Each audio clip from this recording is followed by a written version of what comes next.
My name is Monica Holy, so I'm the one that's sending out all of those emails that you get, all the updates and everything. And I also have my co-teacher, Mariana Wood. She's not here tonight because she's kind of doing the fifth grade parent conferences because we do all three elementary schools. So we were kind of thinking how we were going to do this year because well, we've noticed there's almost 100 kids that are involved in the fourth grade strings program amongst all three elementary schools. So for conferences, it gets kind of crazy trying to set up times for each parent. So we thought, you know what, we're saying the same things over and over where we are at this point in the school year. So we thought a demonstration might be a lot better way to present where kind of these students are. So that's why I'm doing this to kind of see how it works. Um, so I was going to do a short demonstration of what we've been learning with on the cello, kind of a little bit about our class, the website, and then, like I said, I'll leave it up for some questions in the end. So first of all, we do what we call a modified Suzuki program. So you might have heard Suzuki. It's kind of the fancy name in the string world. Um, a lot of the basic foundation of Suzuki is that, first of all, we memorize songs, which the kids hate. And then, secondly, the reason we memorize songs is because we focus a whole lot on posture and position. So we spend all of fourth grade year really making sure that we're set up correctly with our left hand, our right hand, and our body. A lot of this is kind of unique to St. Louis because a lot of school districts in St. Louis will throw music in front of kids and say, okay, let's learn the beginning notes and let's play. The problem with that is that then they start focusing on the music and all of these posture things that we're trying to really reinforce kind of go to the wayside, which then if they continue for years and years, it makes it a lot harder. So memorization is not always that much fun, but it's really, really good for the kids to helping them learn how to hold their cello and really focus on that. So we also use a passing system, and this is kind of very unique to our subject. So what I like about this passing system is that we will say, okay, here's your book. Everybody has 12 songs that they have to learn. And we teach them, obviously, the songs and everything in class. And then kids will step forward each class and say, okay, Mrs. Lilly, I'm ready to pass Mississippi River. And then they'll play for us. And we'll either say, yeah, that was great. You passed. Move on to the next song. Or we'll tell them, your bow hold was not correct. Or your memorization wasn't spot on. So we want you to work on that song a little bit longer.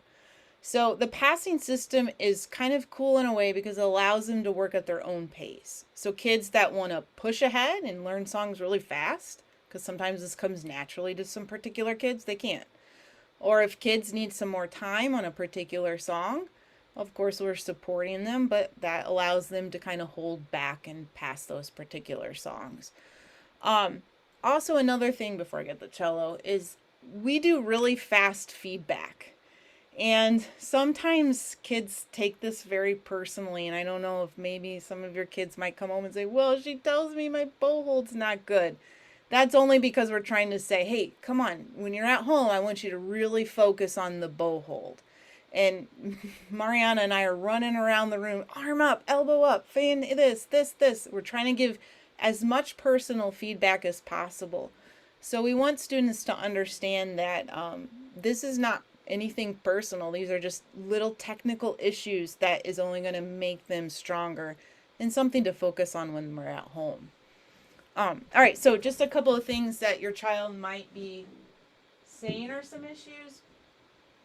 One of the very first things that we teach our students is we teach them that they have to pull out what we call the end pin. So it's a particular distance based on their height. A lot of the kids I've marked the end pin so they know exactly how high. But at this point, most of them know how far to bring out their end pin. And then we work really hard. I'm going to move this camera a little bit. So teaching them how to hold their cello. So there's 3 points of contact that we teach them. We teach them that we've got the cello touching our knee, the cello touching the inside of our knee, And then the cello sits kind of on the chest area right here.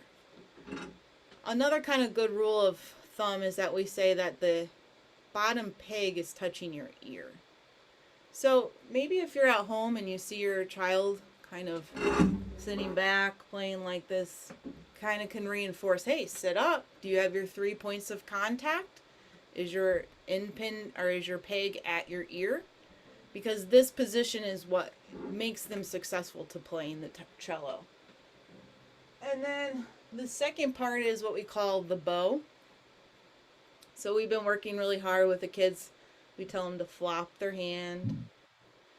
The hard thing with cello, I feel like, is that the bow is really heavy compared to the violin bow. So they have a hard time. A lot of them will do this because the heaviness is at the tip. So we work really hard to really try to space out our fingers. I always say, think about an imaginary finger inside each of your fingers, beside each one. So that gives them kind of more support of holding their bow straight, because we don't want them dropping their bow, and nobody really ever does that. It's always this is what I see. I saw a lot today at Captain, actually.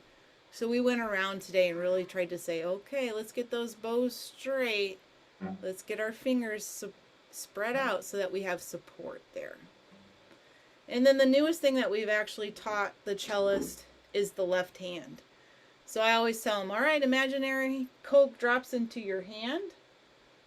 We're going to bend at the elbow. Our thumb is going to touch the back of the cello. And then my fingers are going to go on the tapes. So you might have heard them say, okay, Mom, I'm learning how to say the Mississippi River song. It's open A, 3 on A, 4 on A, etc. Well, what that means is that they're placing their fingers in those particular spots. So we've taught them this Mississippi rhythm. Mississippi River. It starts on open A. And then the next note, they put 3 fingers down on the A string. Then they add their pinky to the A string.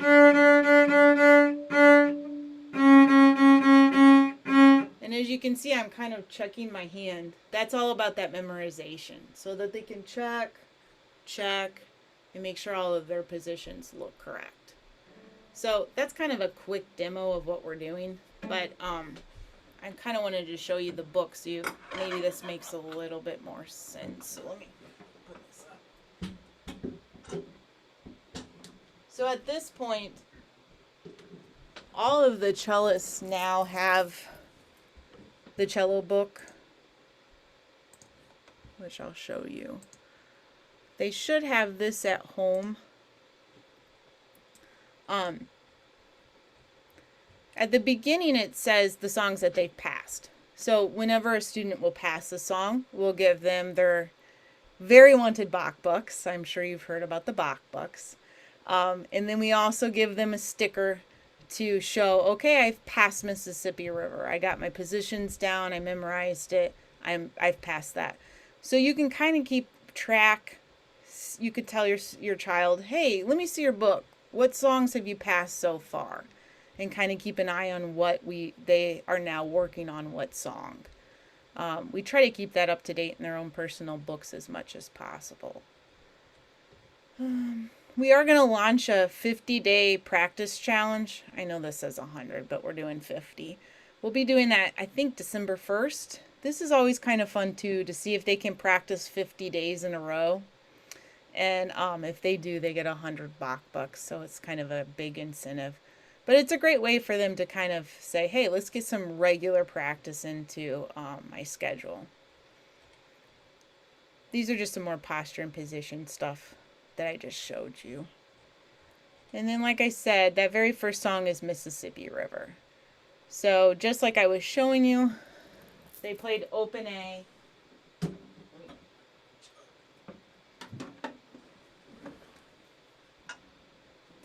And one of their assignments was, for the last couple weeks, was they had to say this for memory. So I said, repeat it after me. Open A, 3 on A, 4 on A, 3 on A. And they had to be able to tell us. But so their very first song is They're playing Mississippi River to each note. So open A, 3 on A, 4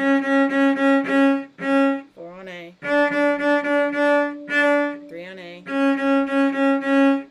1 on A, open A, 1 on D, open A. And that's all based off of their book.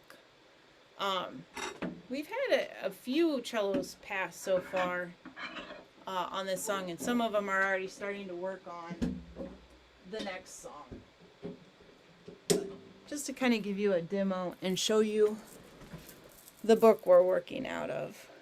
The next thing that I wanted to show you is the website, because I think is the most beneficial for home practice.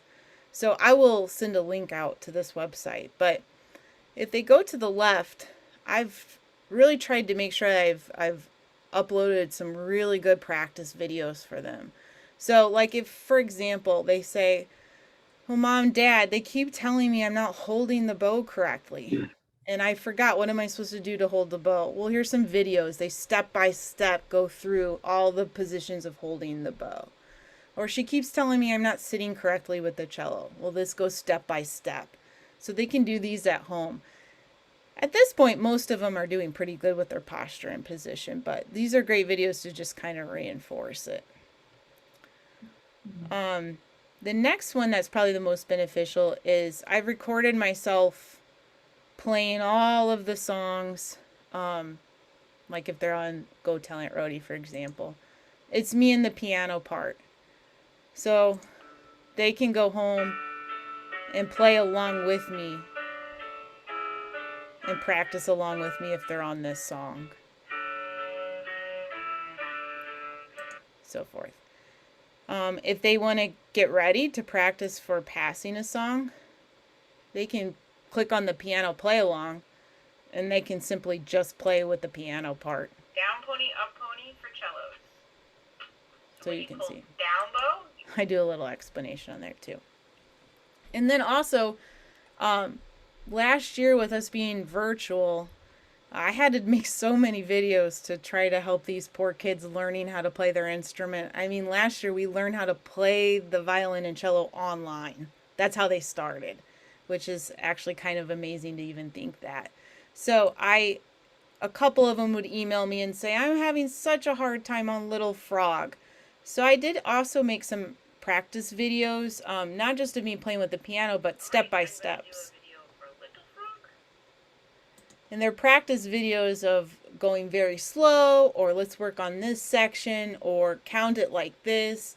So if any of your children get stuck on any songs and they just need some practice help, just tell them, shoot Mrs. Holy an email and she'll create a little video to go very slowly to practicing these songs. So that is the website.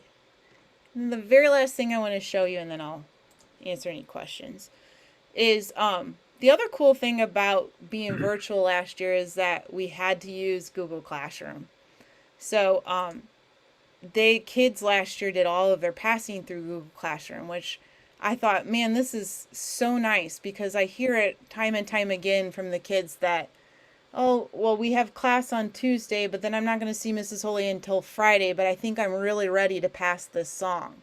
Well, the cool thing about the Google Classroom is they can go on there, they can videotape themselves playing with the piano part, and then they can try to pass the song on Google Classroom. And then I can just say, shoot them back some information. No, your bow hold's not right. You're a little behind the piano part. I want you to fix that for Friday. And it's almost like they got a private teacher right there at home for them. So I'm trying to encourage them. Obviously, it's not as used this year as it was last year. I'm trying to encourage the kids to get on here and submit some videos, because then I can give them personal feedback, a lot more detailed too, than in our very quick sessions at school.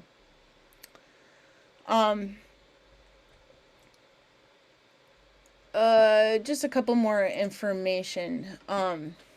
We have hopefully 3 concerts this year. I'm keeping my fingers crossed. Our first one is supposed to be in December. We're trying to kind of iron out some of the details on that. So I'll let you guys know exactly all of that information with the concerts. We also do report cards just like elementary school does. So we have one in January and one in May, just like you know from the past. But we ask the students that for the January report card, to get meets expectation, they have to have all of the songs to Lightly Row passed. And then for the May report card, they have to have all of the songs to Perpetual Motion passed. So it's kind of their standard of, where they need to be by those points in the school year. Lastly, too, I always get this question for parent teacher conference: how much practice should my child be doing? So I always, at this point in the game of practice, I think more frequent, smaller bits of practice is so much better than a large chunk of practice on, like, let's say, a Monday night. They're working really hard right now to build muscle memory in their fingers of where they're supposed to be placed. So if they can practice 5 minutes on Monday, and then again on Tuesday, and then again on Wednesday, that's going to be much better practice than waiting a whole week. Oh, now my fingers are feeling fatigued once again, because I didn't practice for that amount of time. So it's not only about playing the cello, it's also about building stamina and building muscle memory and strength. So as much as they can repeat it, kind of like exercising, uh, the better it will be for their practice. So I wouldn't say hours upon hours at this point, little bits of time. And then practice can be non-traditional too. Like they can, at dinner time, tell me the notes of Mississippi River. Okay, open A, open E, da da da.